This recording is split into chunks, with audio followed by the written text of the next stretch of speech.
rotations, and more specifically, turning away from the standing leg or turning into the standing leg. When we apply turns, which are literally everywhere in what we do and are in every single of the 5 Latin American dances, we need to define first and foremost what is the axis around which I am turning. So that axis usually is the entire standing side that is my weight-bearing side. So if I say I place my left foot and I commit my weight, once the majority of that weight or the entirety of that weight is over that leg, that becomes my standing side. So from there on, I treat the standing side as the axis around which I can apply a certain rotation. So this is number one. I need to define that. And then the second very important element is to coordinate whether I turn my upper body, which we refer to from the hips up, or my lower body from the hips below. Usually I don't turn them at the same time.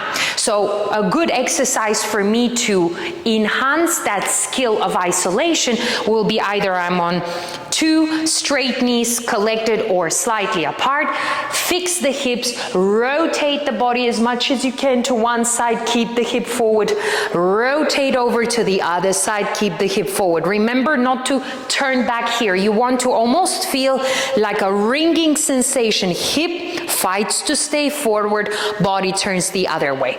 Then you fix the top and now you turn only the lower body into the different directions. So you can definitely feel that if my hip is turning to the right upper side has to really stretch forward to remain facing you instead of turning to the side.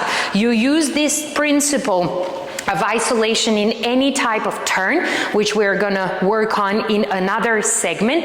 But today, what is the difference between standing legs and turning away from it or into it? If my left side is the standing side and I turn either to right or to left, that changes the feeling of away or into.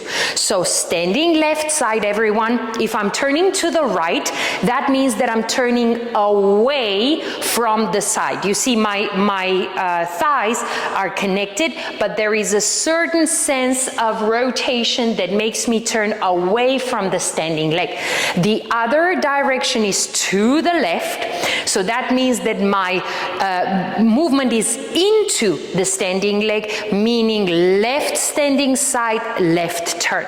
So what is important here is when you turn away from the standing leg, left side turning to the right, my bottom part turns first. So my feet, my thighs, my hips, they turn first, and then through relaxation the upper body catches on. Let's try again. Left standing side turning to the right, feet, thighs, hips, then the upper body. Let's try it onto the other foot. So if my right foot is the standing foot and the right side is the standing side, turning to the left would be away from the standing leg. So that means feet, thighs, hips, upper body catches on. Now switch again back to the left standing leg. We tried it to the right. Now what happens if I turn into the standing leg? My body goes first here. It can't turn anymore. Now my body part, lower body catches on, and I make the following walking action. So here the order is the opposite. Into is body first, hips after. Away, feet and lower body first, upper body second. So examples of away from the standing leg could be your forward walk turning, or into the standing leg could be your hip twist.